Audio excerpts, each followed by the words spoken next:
हाँ बच्चों, नेक्स्ट आपका है फोटो इलेक्ट्रिक इफेक्ट। अभी नाम से आपको देखो दिख रहा है फोटो। अब यहाँ से जैसे मेरे सामने भी मैं जिसे वीडियो आपको बना रहा हूँ, यहाँ पे भी फोटो कैमरा तो है ही। आप भी फोटो खींचना बड़ा पसंद करते हैं, नहीं? कितना अच्छा लगता है, मेमोरी जिससे बनती है हमारी। तो एक चीज़ देखो, क्या ये बड़ा इंटरेस्टिंग नहीं होगा कि ये कैमरा कैसे बना था, ये किसने बनाया था, ये किस प्रिंसिपल पे बेस है? तो ये चीज़ आपको यहीं से पता चलेगी। तो इंटरेस्टिंग है बड़ा, और इवन मैथमेटिकल जर्नी कि देखो प्लैंक से फोटो इलेक्ट्रिक इफेक्ट में क्या रोल आएगा वो भी हम करेंगे। तो बड़ा इंटरेस्टिंग है यहाँ पे। अब यहाँ देखो बच्चों, नाम वही है फोटो, ये फोटो यहीं से वर्ड आया है, लेकिन एक्चुअली में जो फोटोन है ये ग्रीक वर्ड था। लाइट को फोटोन बोलते थे कि जब लाइट इलेक्ट्रिक यानी इलेक्ट्रॉन्स पे पड़ती है तो कुछ इफेक्ट आता है जिसको हम बोलते हैं फोटो इलेक्ट्रिक इफेक्ट। वो कैसा है, ये देखो, जैसे आपका ये कोई भी मेटल है, मेटल के अंदर एटम्स हैं और एटम्स का जो आउटर मोस्ट इलेक्ट्रॉन है वो लूजली बाउंड है, तो हम ये बोल सकते हैं कि यहाँ पे बहुत सारे इलेक्ट्रॉन्स हैं। क्लियर बच्चों, ये मेटल के अंदर है। When light falls on this metal then what happens. ठीक है, यहाँ पे क्या होगा कि अगर लाइट जो है, लाइट इस पे पड़ेगी तो आपके जो इलेक्ट्रॉन्स है उस लाइट को एब्जॉर्ब करेंगे, तो होगा क्या, emission of electron, emission of electron. तो अगर इमिशन होगा तो इसको हम बोलेंगे ना कि लाइट आई, फोटोन आए, इमिशन ऑफ इलेक्ट्रॉन हुआ, तो इसको हमने नाम दे दिया फोटो इलेक्ट्रिक इफेक्ट। तो इसको हम बोल सकते हैं, so it is the phenomena of emission of electron when the light falls on the metal. अब इंपॉर्टेंट बात कहोगे आप, कहोगे जी इसमें क्या है? तो बड़ा सिंपल सी बात है। इंपॉर्टेंट बात यहाँ पे है बच्चों कि इसके ना एक्सपेरिमेंट किए गए। ऐसा नहीं है उस टाइम पे कि एक्सपेरिमेंट 1905 में, देखो अब हम आ चुके हैं अराउंड 1905 में, कि during 1875 to 1905 various experiment were performed on this phenomena. अब एक्सपेरिमेंट कैसे किए गए? देखो एक्सपेरिमेंट जो ना, एक्सपेरिमेंट के लिए तो आपको एक एक्सपेरिमेंटल सेटअप चाहिएगा ना।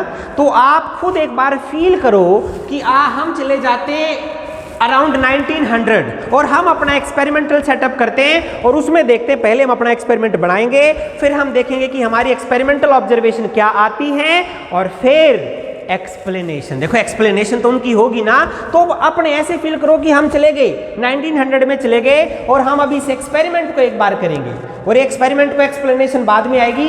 पहले हम एक्सपेरिमेंट तो कर ले, हम एक्सपेरिमेंट तो कर ही सकते हैं बच्चों, एक्सप्लेनेशन नहीं तो क्या बात होगी। तो देखो एक्सपेरिमेंट में आपको क्या चाहिए, एक मेटल चाहिए, लाइट डालेंगे, इलेक्ट्रॉन कैसे आएंगे? देखो इलेक्ट्रॉन ये थोड़ा कि हम देख सकते हैं इलेक्ट्रॉन्स को, तो इलेक्ट्रॉन तो करंट की फॉर्म में आएंगे ना। तो हम थोड़ा सा अपना एक्सपेरिमेंटल प्रोसीजर, एक्सपेरिमेंटल सेटअप एक बार करते हैं। वो एक्सपेरिमेंटल सेटअप क्या होगा, देखो इसके अंदर आपका है ये, मान लो हमने ले ली एक ये प्लेट, मेटल की प्लेट आपकी ली, ठीक है। एक ये ट्यूब ली हमने, उस ट्यूब के अंदर ये प्लेट भी रख दी, एक और प्लेट हमने ले ली। इस प्लेट को हमने बैटरी से कनेक्ट कर दिया। Suppose this plate is at negative potential with respect to this plate. ये वेरिंग, हम वेरी कर सकते हैं इस पोटेंशियल को। तो ये हमने ट्यूब जो है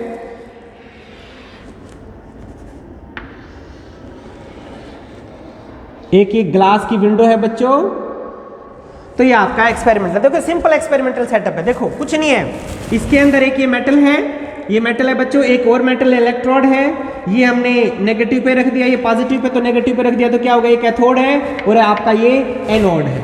अब जो लाइट है, लाइट के लिए भी विंडो हमने यहाँ बनाई है, ग्लास की विंडो है, और इसके अंदर, अब इसके अंदर बीच में कोई कनेक्शन नहीं है, तो कोई यहाँ पे इनका कोई कनेक्शन नहीं है और कोई मैटर भी नहीं है, कोई एटम भी नहीं है, तभी हम इसको में वैक्यूम क्रिएट करते हैं। तो इसलिए हमने इसको बोल दिया evacuated tube, evacuated quartz tube. Clear बच्चों? तो इस ट्यूब के अंदर अब ये देखो, ये आपका एक इलेक्ट्रोड है, यहाँ पे आपका ये मेटल है, तो यहाँ से अब आपका लाइट जो है, अब लाइट आएगा बच्चों। क्लियर? तो लाइट देखो, उससे इस एक्सपेरिमेंट से पहले तो हमें पता है ना कि लाइट वेव की तरह चलती है। क्लियर? तो लाइट का अगर वेव आएगा तो यहाँ से देखो, अगर लाइट आएगी तो लाइट आएगी तो इलेक्ट्रॉन निकलेंगे, तो इलेक्ट्रॉन किसकी तरफ जाएंगे, पॉजिटिव की तरफ जाएंगे ना। अगर यहाँ इलेक्ट्रॉन गए तो यहाँ पे क्या होगा, करंट फ्लो होगा ना बच्चों। तो हम करंट की मेजरमेंट से सिर्फ आपको यहाँ पे लगाना एक एमीटर, जस्ट एमीटर। तो इस एमीटर से हम बता सकते हैं ज्यादा नंबर ऑफ इलेक्ट्रॉन होंगे तो ज्यादा करंट आएगा, अगर यहाँ एक भी इलेक्ट्रॉन नहीं होगा तो हमेशा यहाँ करंट जीरो रहेगा बच्चों। ठीक है। तो यहाँ पे हम जो करेंगे, हम इस वोल्टेज को बढ़ाएंगे और करंट की स्टडी करेंगे अलग अलग से। लेकिन अब लाइट, क्योंकि हमारा एक तो वोल्टेज और करंट है, और लाइट के अंदर भी क्या है, लाइट के अंदर फ्रीक्वेंसी है। हम फ्रीक्वेंसी को चेंज कर सकते हैं लाइट की, और हम लाइट की इंटेंसिटी भी चेंज कर सकते हैं। इंटेंसिटी क्या होती है? चमक, ज्यादा तेज ब्राइट या कम ब्राइट। क्लियर बच्चों? तो यहाँ पे हम ये एक्सपेरिमेंट करेंगे। अभी देखो एक्सपेरिमेंटल प्रोसीजर बस इतना ही है। अभी हम यहाँ पे फ्रीक्वेंसी चेंज कर करके देखते हैं। तो एक्सपेरिमेंटली हमें पता चला बच्चों, फ्रीक्वेंसी को हमने अगर एक लिमिट से कम किया, when your frequency is less than nu not, एक पर्टिकुलर फ्रीक्वेंसी से कम थी, तो यहाँ पे कोई भी करंट नहीं आया। यानी इस करंट को हम क्या नाम दे रहे हैं? ये करंट आपका है फोटो करंट। नाम क्या दे दिया बच्चों? Photo current. और ये हमने रिप्रेजेंट कर दिया, नहीं, फोटो करंट। क्लियर? तो यहाँ कोई भी फोटो करंट नहीं आया, तो ग्राफ हम कैसे प्लॉट करेंगे?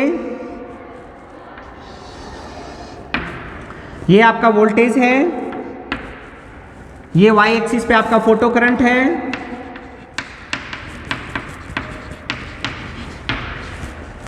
मैंने बताया कि when frequency is less than particular frequency then we are getting zero current. तो जीरो करंट है तो इससे ऊपर तो आपकी फ्रीक्वेंसी होनी चाहिए। इसको हम नाम दे देते हैं थ्रेशोल्ड फ्रीक्वेंसी।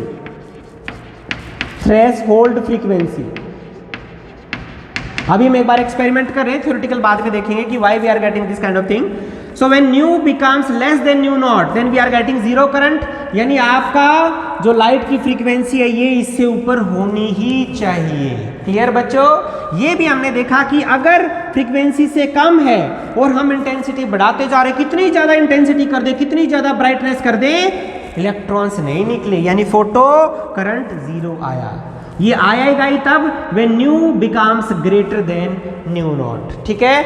अब जैसे ही बड़ा हुआ उसके बाद हमने देखा, सो सपोज हम एक केस करते हैं, for new becomes greater than nu naught. अब इसके केस में क्या हुआ? इस केस में बच्चों ये हुआ, फॉर अ पर्टिकुलर न्यू, अगर एक ही आपने न्यू ली, for a particular nu and for a different intensities, आपने इंटेंसिटी अलग अलग ली। पहले एक इंटेंसिटी ली, तो देखो जैसे ही आपका, अगर आपने 0 वोल्ट भी किया हुआ है ना बच्चों, आपकी लाइट आई, अगर न्यू नोट से ज़्यादा है तो इलेक्ट्रॉन निकलेंगे, तो ऑटोमेटिक इलेक्ट्रॉन तो जाएंगे यहाँ, मतलब कहीं तो जाएंगे, जाते ही करंट ऑटोमेटिक फ्लो हो जाएगा। तो यानी आपका 0 वोल्टेज पे भी करंट आएगा। अगर करंट आया, लेकिन जैसे ही हम वोल्टेज बढ़ाते गए तो बहुत ज़्यादा इलेक्ट्रॉन्स थे, मान लो 100 इलेक्ट्रॉन निकले, तो जो 100 इलेक्ट्रॉन्स थे ना, वो ज़्यादा पहले हो सकता है उनमें से 5 या 10 पहुंच पा रहे हो, लेकिन आपने जब वोल्टेज बढ़ाई तो सारे यहाँ पे पहुंच पाए। तो पहुंचते गए कब तक? कि जब तक वो 100 के 100 नए हो गए। तो देखो यहाँ पे आ गया आपका saturation value of photo current. Clear बच्चों? अब हमें वो रोकना है, ये फोटो इमिशन को रोकना है। रोकेंगे कैसे? इस वोल्टेज को आप नेगेटिव में लाओ। नेगेटिव करेंगे तो वो उल्टा लगाएंगे ना, इलेक्ट्रॉन को रोकेंगे तो फोटो करंट घटता जाएगा, और ये आपका घट गया एक वैल्यू तक। क्लियर बच्चों? तो इसको हम क्या बोलेंगे? आपका स्टॉपिंग पोटेंशियल। ये आपका क्या है? Stopping potential. ये आपने +2 क्लास में बड़े डिटेल में किया था बच्चों, स्टॉपिंग पोटेंशियल। क्लियर? अब हमने इंटेंसिटी, ये देखो ये एक I1 पे है, एक पर्टिकुलर इंटेंसिटी पे है। अब अगर हमने इंटेंसिटी बढ़ा दी, तो इंटेंसिटी बढ़ाएंगे तो आपका जो कर्व है वो ऐसा आएगा। फॉर I2, देखो ये intensity where I2 is greater than I1। अगर आपने लाइट की इंटेंसिटी में बार बार कह रहा हूं, चमक, अगर आपने लाइट की ब्राइटनेस बढ़ाई है तो यहाँ पे जो सैचुरेशन करंट की वैल्यू है वो ज़्यादा हो जाएगी, लेकिन इंटरेस्टिंगली जो आपका स्टॉपिंग पोटेंशियल है दैट रिमेन सेम। इसका मतलब जो स्टॉपिंग पोटेंशियल है वो इंटेंसिटी पे डिपेंड करता ही नहीं। देखो ये एक बार ऑब्जर्वेशन अभी हम देखेंगे। ठीक है? अब इसी ऑब्जर्वेशन में, अब इसी में हमने किया आपका अलग अलग फ्रीक्वेंसीज पे बच्चों। आपका यहाँ पे ये वोल्टेज है, ये एरो इस साइड है बच्चों। तो यहाँ फॉर डिफरेंट फ्रीक्वेंसीज ये फोटो करंट है, यहाँ पे फोटो करंट।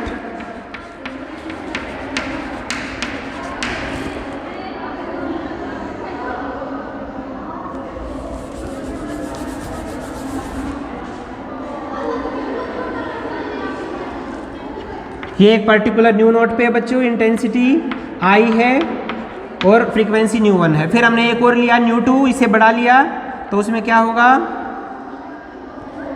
ये देखो अब यहाँ अलग देखो, ये आपका है न्यू 1 पे, ये आपका एक अलग फ्रीक्वेंसी न्यू 2 पे, where nu 2 is greater than nu 1।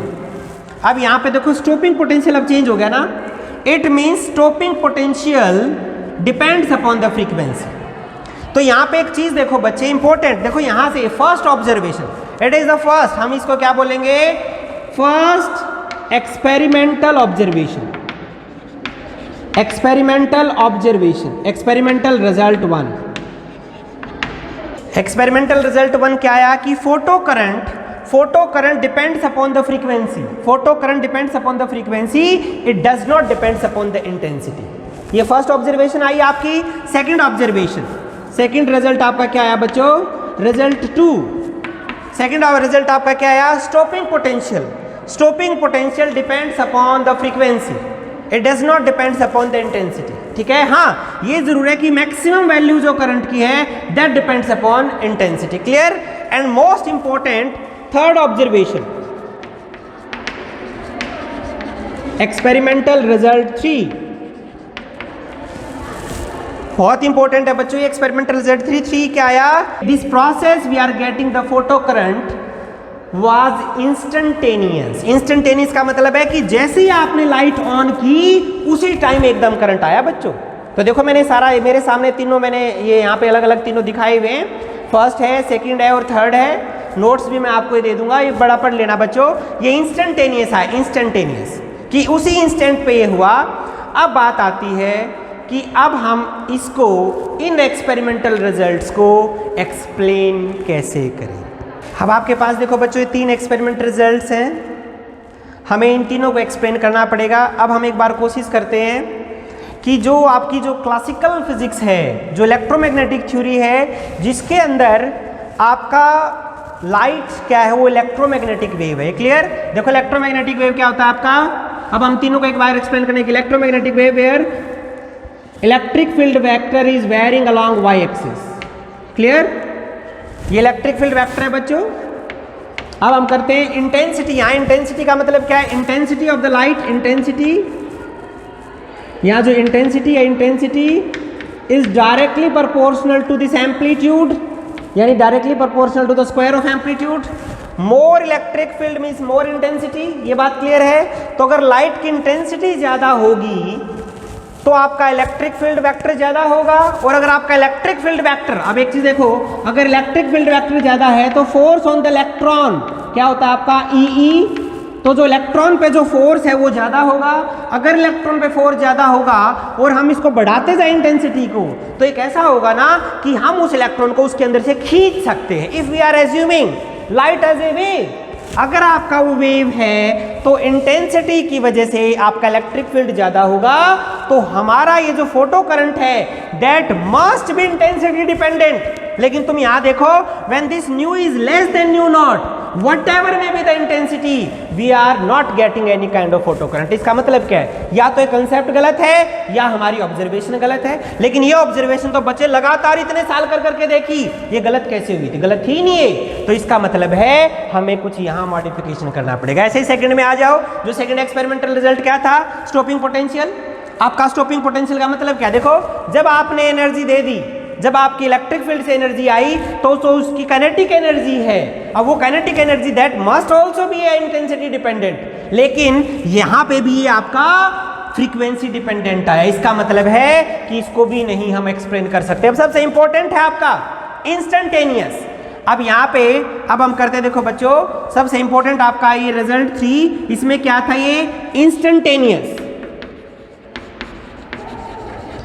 Why this process is instantaneous? अगर हम वेव, देखो अगर आप वेव मानोगे तो आपको पता है अगर वेव होंगी तो यहाँ पे क्या होंगे आपके वेव फ्रंट, ये क्या होंगे आपके वेव फ्रंट, और जो पूरी एनर्जी है वो पूरे वेव फ्रंट पे स्प्रेड होगी। ये मानते हो आप, अगर वो वेव है तो वेव फ्रंट होंगे, वो एनर्जी स्प्रेड होगी। तो जो आपका इलेक्ट्रॉन है, देखो वेव फ्रंट यानी यहाँ पे क्या है, आपके वेव फ्रंट आए ना बच्चों, तो ये जो इलेक्ट्रॉन है तो वेव फ्रंट का कुछ एनर्जी ले पाएगा।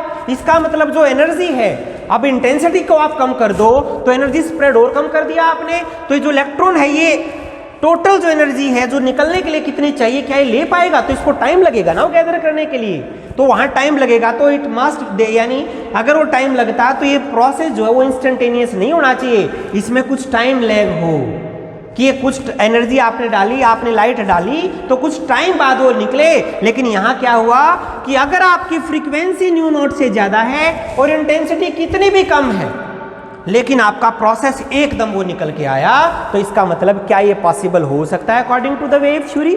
नहीं हो सकता ना बच्चों। सेम सिचुएशन, जैसे वेव थ्योरी से हम ब्लैक बॉडी रेडिएशन नहीं प्रूव कर पाए, ये फोटो इलेक्ट्रिक इफेक्ट जो इतना इंपॉर्टेंट इफेक्ट है, जो कैमरे के लिए प्रिंसिपल है, जिसके बाद डिजिटल आपके कैमराज बने, जो नाइट विजन कैमराज है वो इससे बने, तो अब ये एक्सप्लेन कैसे होगा?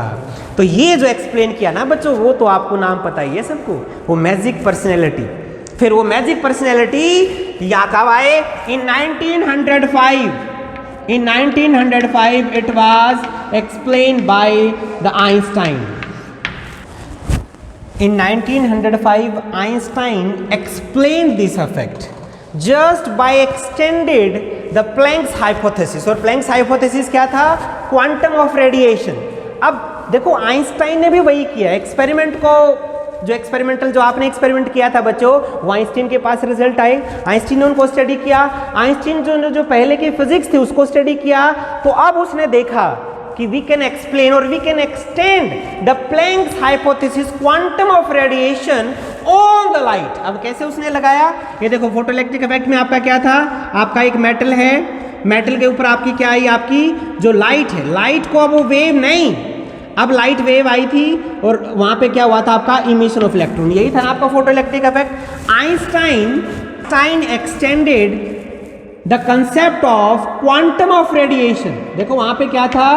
क्वांटम ऑफ रेडिएशन, कि ब्लैक बॉडी के अंदर वो रेडिएशन थी, तो वहां क्या थी? क्वांटिटी के टर्म्स में। तो आइंस्टीन ने वही माना कि जहां पे वो पैदा होगी, अगर वहां वो क्वांटिटी के टर्म्स में होगी, तो जब वो चलेगी, देखो लाइट जब ट्रेवल करती है तभी तो वो लाइट होती है ना, कि वहां वो क्वांटिटी की टर्म्स में क्यों नहीं हो सकती बच्चों? तो आइंस्टाइन ने बस वो कंसेप्ट को एक्सटेंड किया कि जो इवन प्रोडक्शन पे नहीं, कि वो जो हाइपोथेसिस है वो प्रोपेगेशन पे भी होगा। यानी आपकी जो वेव थ्योरी थी, देखो वेव थ्योरी के अंदर क्या थी? वेव थ्योरी के अंदर वेव ऐसे चलती है, लेकिन अब आइंस्टाइन के according now this would be modified as now your wave in form of some packets of energy. ये देखो अब आपके क्या बने? देखो ये आपके बन गए पैकेट्स ऑफ एनर्जी। इसको हमने क्या बोल दिया बच्चों? Quantum of light. Quantum of radiation is change to quantum of light, यानी light is flowing in some form of packets of energy. और हर पैकेट ऑफ एनर्जी में क्या होगी? अगर इसकी फ्रीक्वेंसी न्यू है तो हर बंडल के अंदर, हर पैकेट के अंदर जो एनर्जी होगी वो क्या होगी? आपकी एच न्यू। और इस एच न्यू को हमने नाम क्या दे दिया? That is a quantum of light. ये हमने नहीं नाम दिया, और इस एच न्यू को आइंस्टाइन ने क्या नाम दिया? Quantum of light. तो अब आपकी जो लाइट है वो वेव नहीं है, वो पैकेट्स ऑफ एनर्जी है। तो अब इसी फिगर को, अब देखो ये जो फिगर है बच्चों, ये थोड़ा सा चेंज हो गया। अब आपका चेंज कैसे होगा? कि आपकी मेटल है, मेटल के अंदर अब आपके आएंगे पैकेट्स ऑफ एनर्जी। ये देखो ये पैकेट आया, ये पैकेट आए, ये पैकेट आई, ये पैकेट। तो जैसे ये पैकेट इलेक्ट्रॉन पे एब्जॉर्ब करेगा, ये सारे जो पैकेट हैं h nu h nu h nu के। क्लियर? अब जो इलेक्ट्रॉन है, आपको पता है कि electron is bound some binding energy of the metal. Binding energy तो कुछ होगी ना। मान लो इलेक्ट्रॉन की बाइंडिंग एनर्जी है बच्चों आपकी 2 eV। इलेक्ट्रॉन की बाइंडिंग एनर्जी देखो, this would be the binding energy of the electron which is named as a work function of the metal. देखो ये हमने नाम क्या दे दिया इसको? Work function. Work function, work function which is represented by Sai naught. तो ये वर्क फंक्शन है 2 eV, 2 इलेक्ट्रॉन वोल्ट। अगर मान लो किसी का इलेक्ट्रॉन का बाइंडिंग एनर्जी 2 eV है, तो अगर फोटोन 2 eV से कम है तो वो इलेक्ट्रॉन क्यों एब्जॉर्ब करेगा भाई? और वो कैसे बाहर आ सकता है? नहीं आ सकता ना। Electron can absorb only 1 photon at once. तो पूरा एक ही फोटोन, ये नहीं है 4 फोटोन उसमें आगे एनर्जी बढ़ेगी, नहीं, ऐसे नहीं। उन्होंने बोला कि इलेक्ट्रॉन एक ही फोटोन को एब्जॉर्ब करेगा, और अगर ये फोटोन की energy if this H new is greater than psi not, only then we are getting the emission of electron, only then we are getting the photoelectric effect। ये बात clear है बच्चों। अब एक चीज देखो, अब इलेक्ट्रॉन के पास एनर्जी कितनी आई, h न्यू एनर्जी आई, उसकी बाइंडिंग एनर्जी क्या है, साई नॉट बाइंडिंग एनर्जी है।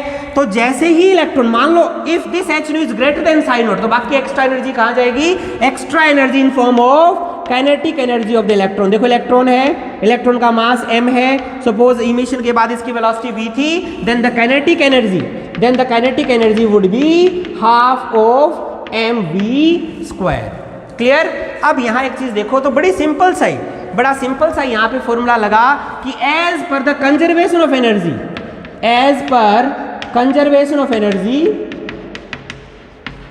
देखो कंजर्वेशन ऑफ एनर्जी क्या था, कितनी एनर्जी आई, h न्यू एनर्जी आई, और h न्यू के बाद कितनी एनर्जी इलेक्ट्रॉन ने बाइंडिंग एनर्जी में ली, साई नॉट ली, और कितनी एनर्जी उसके पास बच गई, kinetic energy, that would be half of mv²। Clear बच्चों। तो देखो सिंपल सी इक्वेशन अब लिखी, h न्यू एनर्जी आई, कितनी एनर्जी चली गई, साई नॉट बाइंडिंग एनर्जी में, बाकी काइनेटिक एनर्जी में। अब अगर मान लो आपने just at threshold frequency, threshold क्या है, न्यू नॉट, अब न्यू नॉट पे जस्ट अगर थ्रेशोल्ड आपने इतनी एनर्जी दी कि वो बस सरफेस पे निकल पाया नहीं, जब उसकी काइनेटिक एनर्जी क्या है, 0। So when kinetic energy becomes equal to 0, then your nu becomes equal to threshold. Nu naught is the threshold frequency. देखो न्यू नॉट आपकी क्या है, थ्रेशोल्ड, आपका न्यू नॉट क्या बच्चों, थ्रेशोल्ड फ्रीक्वेंसी। क्लियर। तो when kinetic energy becomes equal to 0, then h nu naught is equal to psi naught. Clear. तो यानी आपका साई नॉट जो है वो भी हम थ्रेशोल्ड फ्रीक्वेंसी की टर्म्स में लिख सकते हैं।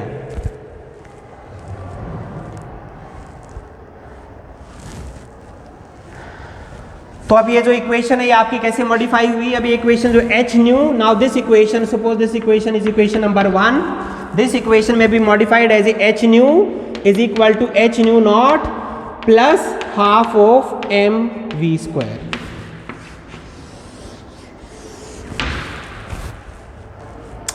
ऐसे लिख सकते हैं ना। अब हम इसको हम और भी मॉडिफाई कर सकते हैं। तो यहां से आपका ये जो ये काइनेटिक एनर्जी है हम इसको लिख सकते हैं, what is the maximum kinetic energy, half mv² is equal to h, इसको इस तरफ ले जाओ, न्यू माइनस न्यू नॉट हो जाएगा आपका। So this is the maximum kinetic energy. और इसी को हम इसको बोल सकते हैं या इसको बोल सकते हैं, these are photo electric effect. अब ये देखो यहाँ पे बच्चों आपका क्या है, हाफ मैक्सिमम काइनेटिक एनर्जी है। आपने एक्सपेरिमेंट में किया था बच्चों, एक एक्सपेरिमेंट आपने किया था, वहां पे आपने देखा था ना what is the stopping potential. अब एक चीज देखो, स्टॉपिंग पोटेंशियल आपका क्या था, सपोज V है, V नॉट आपका स्टॉपिंग पोटेंशियल था। अब हमें एक बात बताओ, ये मैक्सिमम काइनेटिक एनर्जी है। अब अगर हमें ये एनर्जी, अब अगर हम उसको रोकेंगे तो हमें उल्टी एनर्जी बैटरी से देनी पड़ेगी ना रोकने के लिए, उसको हम क्या बोलेंगे, स्टॉपिंग पोटेंशियल। तो स्टॉपिंग पोटेंशियल अगर V नॉट है, then the stopping potential energy would equivalent to EV naught. अब जो तो सो मैक्सिमम काइनेटिक एनर्जी, तो मैक्सिमम काइनेटिक एनर्जी को हम कैसे रोक पाएंगे, स्टॉपिंग पोटेंशियल से रोक पाएंगे ना। तो स्टॉपिंग पोटेंशियल के अकॉर्डिंग एनर्जी आपकी क्या होगी, half at stopping potential at V is equal to V naught, your half of mv² maximum kinetic energy becomes equal to EV naught। ये क्लियर है बच्चों। तो यहाँ पे क्या हो जाएगा, EV naught is equal to h new minus new not. Clear. तो ये आपकी स्टॉपिंग पोटेंशियल की इक्वेशन आई। अब एक चीज देखो, अगर मैं सिर्फ स्टॉपिंग पोटेंशियल को फ्रीक्वेंसी के विद रिस्पेक्ट टू प्लॉट करूं, देखो न्यू नॉट तो कांस्टेंट है, एच भी कांस्टेंट है, तो ये क्या आई, ये तो आपका सीधी इक्वेशन आ गई ना कि V not is equal to, ये देखो V not is equal to h by e, देखो V not is equal to EV not. तो अगर मैं स्टॉपिंग पोटेंशियल को बच्चे म्यू से प्लॉट करूं तो आपका यह क्या आएगा, स्ट्रेट लाइन आएगा। देखो स्ट्रेट लाइन। अगर मैं स्टॉपिंग पोटेंशियल को प्लॉट करता हूं न्यू से, तो ये आपका देखो स्ट्रेट लाइन आएगा, लेकिन एक फ्रीक्वेंसी के बाद ही तो न्यू नॉट आएगा ना, up to some nu naught, तो यहाँ के बाद ये ऐसे आएगा। ठीक है। अगर मैं इसको एक्स्ट्रा प्लॉट कर दूंगा तो ये आपकी क्या आ जाएगी, ये देखो ये आपका क्या आ जाएगा, V नॉट स्टॉपिंग पोटेंशियल।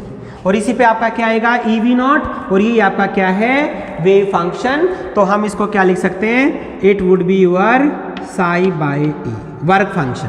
तो यानी इस प्लॉट से एक्सपेरिमेंटल इस कर्व से हम निकाल सकते हैं कि वर्क फंक्शन क्या होगा।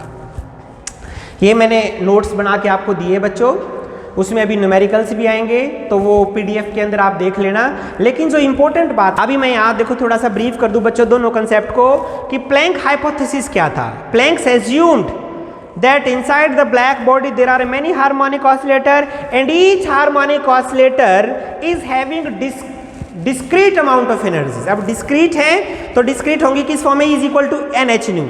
so Einstein extended the same hypothesis to explain the photoelectric effect। कैसे एक्सप्लेन किया उसने, कि Einstein assume that in spite of the quantum of radiation we may use the quantum of light. Means the light is travelling in form of the bundle of energy and each bundle और each packet of energy is having the energy hν। Means the energy depends upon the nu with the by the factor h। so the energy depends upon the nu by this relation A is equal to hν।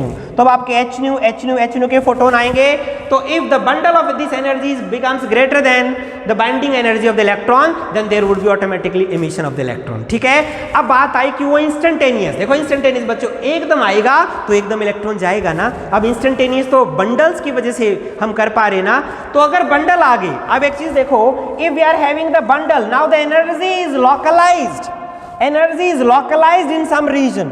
अगर यहाँ पे energy लॉकलाइज्ड है तो जैसे चौक है, चौक का मतलब क्या है, पार्टिकल हम बोलते हैं ना कि why this chalk is a particle, because the energy of this chalk is localised in some all region. अगर इसकी एनर्जी लॉकलाइज्ड है तो इसका कुछ मास भी है, कुछ रेस्ट मास भी है बच्चों, और कुछ इसका मोमेंटम भी है। It means now it is a particle. तो जैसे ही आइंस्टाइन ने बताया क्वांटम ऑफ लाइट, तो वहां से क्या energy is localised in some region. तो अब जो लाइट आपकी वेव नहीं रही, अब आपकी लाइट क्या होगी, पार्टिकल। तो अब आपको समझना पड़ेगा कि देखो जो मैक्सवेल ने बताया था कि light is of wave nature, लेकिन photoelectric could only be explained by assuming the particle nature of light. और हर पार्टिकल की एनर्जी कितनी है, hν। अब एक चीज देखो, यहीं से जो आपका जो कंसेप्ट आएगा ना बच्चों, बहुत अच्छा कंसेप्ट जो आएगा कि जो लाइट के जो quantized particle, quantum of light, इसको फिर नाम दे दिया, थोड़ा सा आगे दिया, नाम क्या दिया, फोटोन। तो एक स्पेशल पार्टिकल है ये, एक ऐसे पार्टिकल नहीं है चौक की तरह। देखो चौक रेस्ट पे एग्जिस्ट कर सकता है, लेकिन जो फोटोन है वो रेस्ट पे एग्जिस्ट नहीं कर सकता। लाइट अगर रुक जाएगी तो जीरो हो जाएगा। इसलिए एक स्पेशल काइंड के पार्टिकल बनाए गए जिसका रेस्ट मास क्या था, जीरो। तो अगर हम फोटोन के बारे में लिखें, देखो 2 नंबर का एक क्वेश्चन आ सकता है एग्जाम में कि ब्रीफ अबाउट द फोटोन। तो फोटोन की प्रॉपर्टीज हम बताएंगे। तो फोटोन आपका क्या है, photon is a quantum of light. तो अब हम देखते हैं बच्चों फोटोन। तो देखो फोटोन आपका क्या है, photon is the quantum of light. Photon is quantum of light, quantum of light, quantum of light है। क्वांटम ऑफ लाइट है तो जिसके अंदर एनर्जी कितनी है, the energy of one photon is hν and what is the mass, rest mass. देखो rest mass m0 is 0। Rest mass 0 है लेकिन मास तो कुछ होगा ना m। तो अब इसका मोमेंटम कैसे आएगा, we can determine the momentum as per the theory of relativity. और थ्योरी ऑफ रिलेटिविटी आपको याद है, E² is equal to p² c² plus m0² c⁻⁴। कुछ याद है ये आइंस्टाइन रिलेशन आया था बच्चों थ्योरी ऑफ रिलेटिविटी में, आपने फर्स्ट ईयर में पढ़ा होगा। तो यहाँ एक चीज देखो, now in case of photon m0 is 0, then E is equal to pc। So what is the momentum? Momentum would be E by c. And what is the energy here? The energy is hν by c. And what is the nu by c? C is nu lambda. आपको पता है c क्या होता है? c होता है nu lambda. Then your momentum would be h by lambda. अब ये देखो, so we are getting the momentum of photon। अगर momentum आ गया बच्चों, एनर्जी अगर लोकलाइज्ड होगी तो क्या ये पार्टिकल नहीं होगी? तो अब ये देखो, अब लाइट जो है ना, लाइट अब आपकी पार्टिकल नेचर हो गई है बच्चों यहाँ से। तो इन ब्रीफ देखो बच्चों, जो फोटोन्स की जो प्रॉपर्टीज है, photons are the smallest packets of energy of the electromagnetic radiation which is having the energy hν all photon travel with the speed of light in vacuum, a photon have no charge, साफ साफ लिखा हुआ है, so it can not be deflected by electric field and magnetic field, rest mass मैंने आपको बताया 0 है, तभी इसका जो मोमेंटम आपका क्या है, P is equal to h by lambda. ये बात क्लियर है बच्चों? देखो बच्चों, अब इसमें आपने जो कंसेप्ट किए वेव नेचर, पार्टिकल नेचर, ये बहुत ज़रूरी है। और इसके अब नंबर की फॉर्म में बहुत जरूरी कि एनर्जी की क्या रेंज होगी, मोमेंटम की क्या रेंज होगी, कितने नंबर ऑफ फोटॉन्स होंगे, क्या इलेक्ट्रॉन्स होंगे, तो उसके लिए हम करेंगे न्यूमेरिकल। तो न्यूमेरिकल के लिए मैं एक अलग से लेक्चर आपका उसमें डाल रहा हूँ, वो आप न्यूमेरिकल उसे कर लेना बच्चों। क्लियर? तो इतना ही था। अब नोट्स भी मैंने आपको PDF की फॉर्म में दूंगा, तो उसको पढ़ो, बाकी बुक से पढ़ो, कोई प्रॉब्लम है तो आप कॉन्टैक्ट कर सकते हैं। ठीक है बच्चों? चलो आज इतना ही था, बाकी हम नेक्स्ट लेक्चर में करेंगे। ओके बच्चों, बाय।